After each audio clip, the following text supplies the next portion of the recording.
Dalam pembacaan nota pembelaannya, terdakwa kasus perintangan penyidikan pembunuhan Yosua, Arif Rahman Arifin meminta maaf kepada sang istri dan anak atas kasus hukum yang kini menjeratnya. Arif juga mengungkapkan kekalutannya setelah menonton rekaman CCTV Kompleks Duren 3 yang janggal dan tidak sesuai dengan cerita Ferdi Sambo.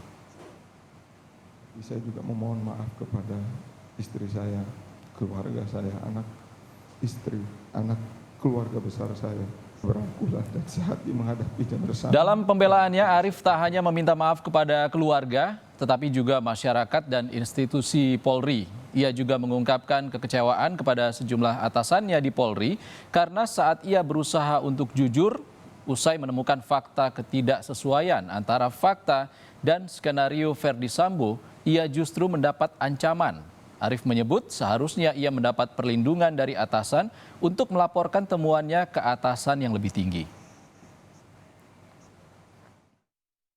Saya mendukung dan memberikan arahan untuk melaporkan ke petinggi Polri atau pejabat utama lainnya demi memohon perlindungan arahan dan dalam rangka pengungkapan fakta. Mungkin sejak saat itu saya lebih berani mengungkapkan hal yang saya ketahui. Namun hal itu tidak seideal yang saya bayangkan. Dan saya malah dihadapkan kepada saudara FS yang justru kemudian meminta menghapus file tersebut.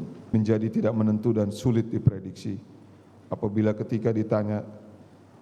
ketika ditanya siapa saja yang sudah menonton dan kemudian ada perkataan kalau bocor, saya berempat yang harus bertanggung jawab. Kondisi psikis saya sudah sangat down dan sangat tertekan. Sementara istri Arif Rahman menyebut Ferdi Sambo tak hanya menghancurkan karir suaminya, tetapi juga kehidupan keluarganya. Istri Arif Rahman juga menceritakan kekhawatirannya terhadap sejumlah ancaman setelah suaminya menjadi terdakwa kasus perintangan penyidikan dan memberikan kesaksian yang memojokkan Ferdi Sambo.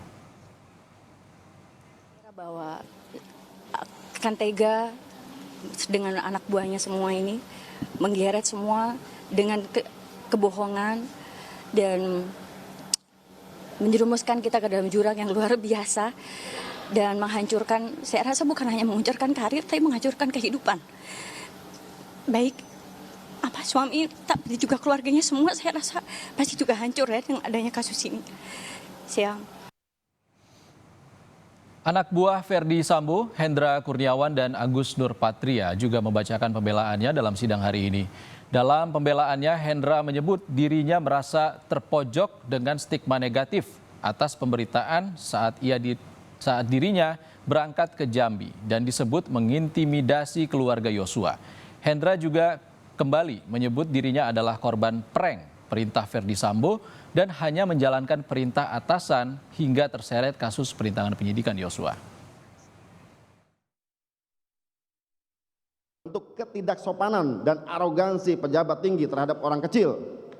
Namun belakangan terungkap dalam fakta persidangan hal tersebut telah dibantah oleh saksi Rifaizal Samuel yang menerangkan pihak keluarga Brigadir Joshua Huta Barat justru yang meminta dan mengizinkan agar terdakwa tidak melepas alas kaki pada saat di rumah duka.